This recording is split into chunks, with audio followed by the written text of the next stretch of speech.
Zaman dulu sebelum penciptaan jam, masa yang paling utama, yang paling asas kepada semua hidupan di atas muka bumi ini adalah kitaran matahari di langit.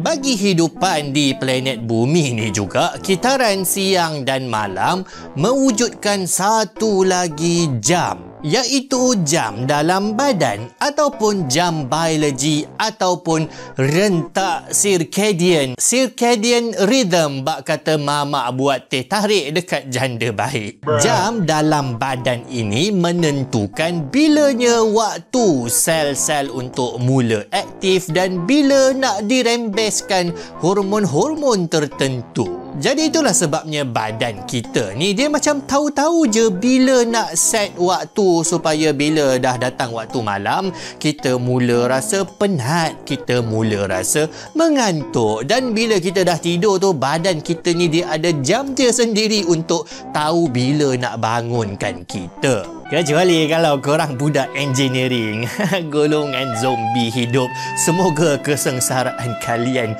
diganjari di akhirat kelak. Waktu biologi badan kita ni pula dipengaruhi dengan sangat besar oleh tak lain kitaran matahari juga. Jadinya matahari itu adalah asas penentu utama konsep masa. Tapi masa daripada pergerakan matahari dekat langit ni dia sendiri tak tetap. Ada musim yang waktu siang dia lama, ada musim yang waktu malamnya lama. Ada musim dekat sesetengah tempat matahari tak terbenam dengan tak terbit langsung selama berminggu-minggu. Jadi matahari ini bukanlah penentu masa yang bagus. Sebab sukatan masa ni yang sepatutnya adalah dia kena sama setiap kali. Bila korang ukur dengan pembaris tu mana boleh sekejap panjang, sekejap pendek ikut suka hati dia. Bagaimanapun orang zaman dulu ni taklah kisah sangat penetapan masa yang tak berapa nak tepat ni.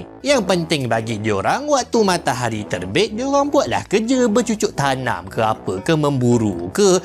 Bila matahari terbenam, diorang rehatlah. Udahlah, cukuplah masa yang macam tu. Nak sampai kena ada jam atom ke buat apa kan? Tapi kemudian datanglah tamadun Islam dan diorang ni ada tanggungjawab dengan masa yang sangat-sangat utama bagi mereka. Mereka kena solat on time, kena solat tepat waktu 5 kali sehari. Dan penetapan solat itu adalah berdasarkan kepada kedudukan tertentu matahari. Jadi orang Islam disebabkan tuntutan ibadah ini, mereka pun membangunkan sains yang bernama mnemonics, iaitu orang Islam mengembangkan sistem penentuan waktu berdasarkan kepada bayang-bayang yang dihasilkan oleh matahari. Maka terhasillah dalam tamadun Islam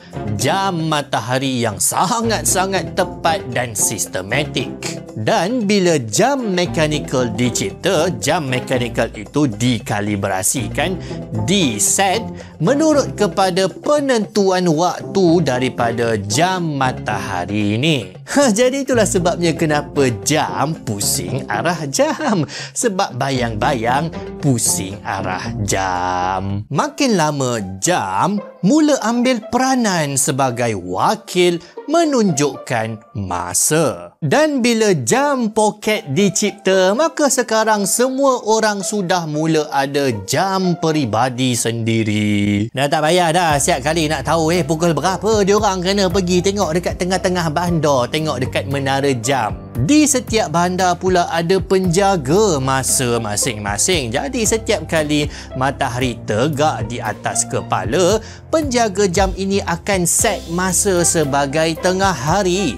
Dan semua orang pun diorang set le jam poket diorang untuk ikut masa menara jam tu. Maka dulu jam dan masa ditentukan berbeza-beza ikut kawasan. Yalah, betul lah tu, apa masalahnya kau duduk dekat satu tempat, kau ikutlah jam dekat tempat tu, ya tak? Apa masalah?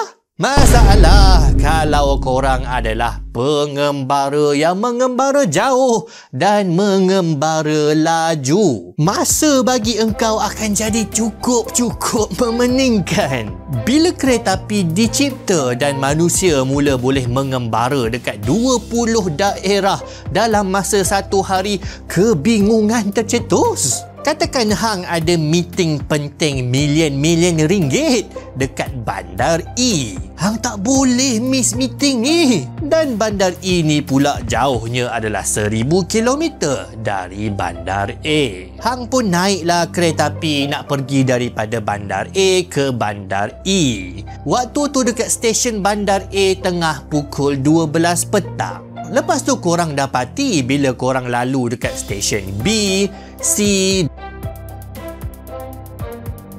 dan D, hang tengok jam dekat tempat-tempat tu, hang dapati bahawa setiap tempat rupa-rupanya berbeza dengan jam yang engkau dah set. Setiap stesen berbeza beberapa minit dengan jam peribadi engkau dan tak ada stesen yang memiliki waktu yang sama. Jadi kau nak buat apa sekarang ni? Hang nak ubah jam peribadi hang tu setiap kali dekat stesen baru, hang nak kena ubah, ataupun hang macam lantak lah, penat lah aku nak ubah setiap kali.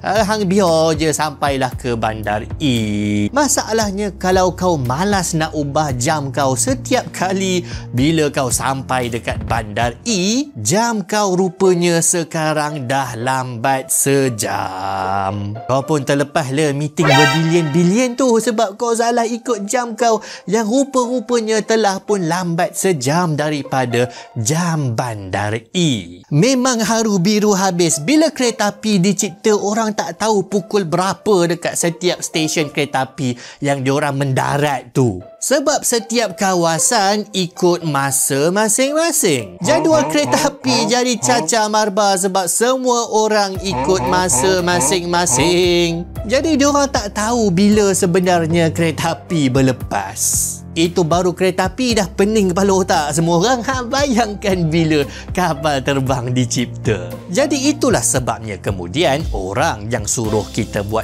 piawaian masa global adalah orang yang kerja dengan syarikat kereta api, Sir Sanford Fleming. Cadangan dia adalah supaya peta dunia ini dibahagi kepada 24 zon masa mengikut longitude. Setiap zon masa ini juga menandakan jarak sejam dengan jiran longitude yang terdekat. Jadi dalam satu zon masa itu, semua kawasan geografi yang terangkum di dalam satu zon masa sepatutnya berkongsi masa yang sama. Jadi dapat kurangkan sakit kepala perbezaan masa-masa geografi. Ini adalah antara perubahan terbesar dalam dunia moden kita, iaitu piawaian zon masa. Tapi ada beberapa benda yang kita perlu teroka berkenaan dengan zon masa ni. Yang pertama, adakah garisan longitude ini dia wujud di atas muka bumi?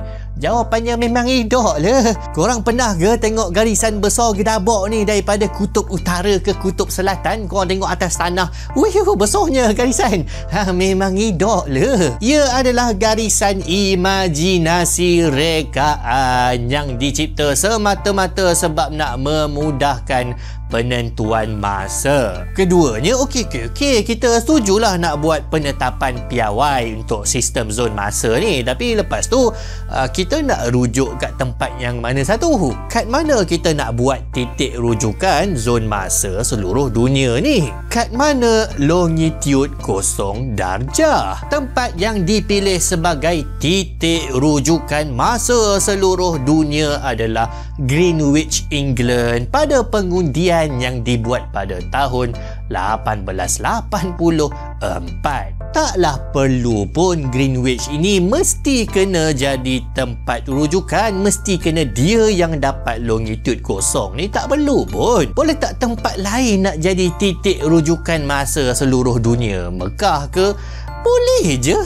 Kalau nak, tapi kena buat pengundian semula lah kot dan kena dapat persetujuan daripada majoriti negara ke entahlah. Sebab yang ngundi waktu tahun 1884 dia pun 26 negara je. Ketiga, bila dibuat garisan longitude, yang ingat merupakan khayalan tak wujud pun, rupanya ada banyak kawasan geografi negara-negara yang terkeluar daripada garisan. Contoh dekat hujung Indonesia ni, nampak tak ada secekot terkeluar? Tak masuk akal lah tempat yang secekot ni nak ada waktu jam yang berbeza dengan negara dia. Jadi diorang pun sailangkan lah garisan zon masa tu supaya boleh masukkan sekali kawasan ni.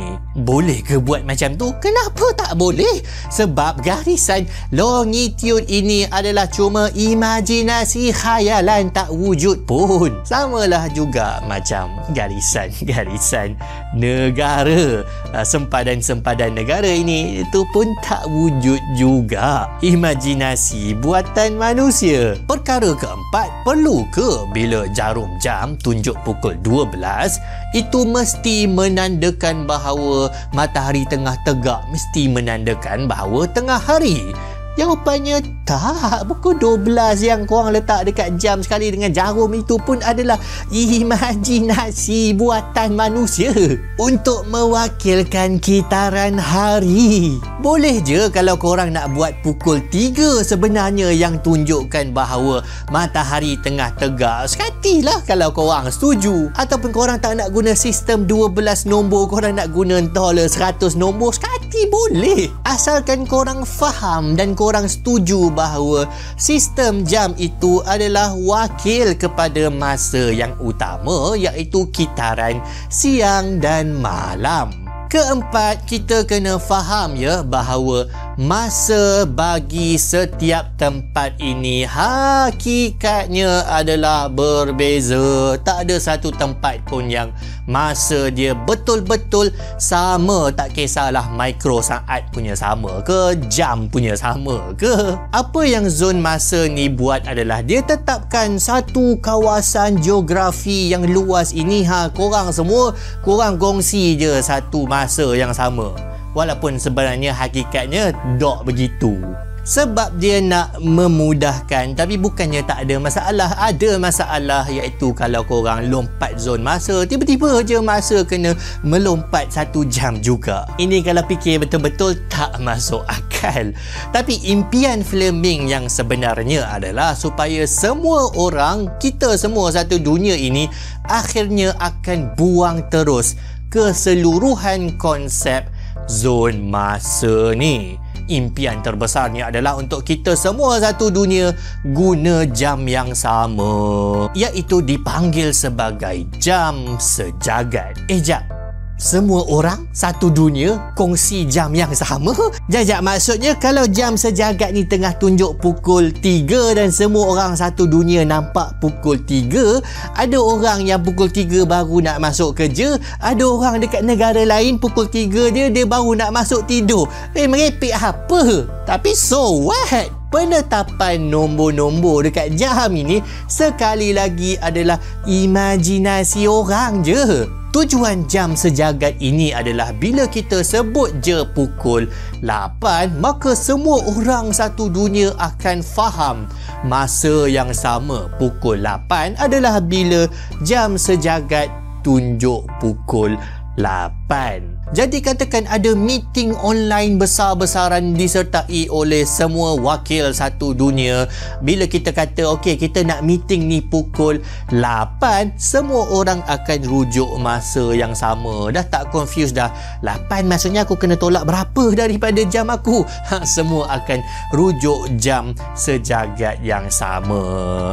Idea ini memang langsung tak dapat sambutan. Antara sebabnya adalah special sangat ke Greenwich dekat England ni sampai kita semua nak buang jam tempat kita semata-mata nak ikut jam tempat dia seorang. Apa yang special sangat Greenwich ni? Tapi katakan kalau kita semua atau paling-paling kurang keseluruhan negara-negara majoriti Islam ni, katakan kita pilih untuk ikut masa dekat Mekah sepenuhnya. Jam sejagat adalah dekat Mekah.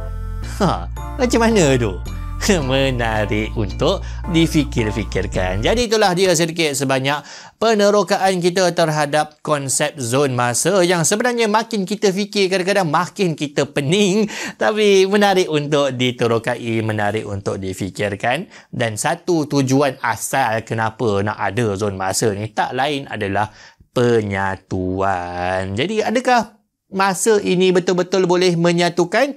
Itu mungkin kita boleh bincangkan dalam bahagian komen. Kita jumpa lagi dalam video ajar yang akan datang. Jangan lupa untuk like, share dan subscribe macam biasa. Dan kalau anda menyokong saluran ajar, sudilah untuk menjadi ajarian. Kita jumpa lagi insya-Allah. Assalamualaikum.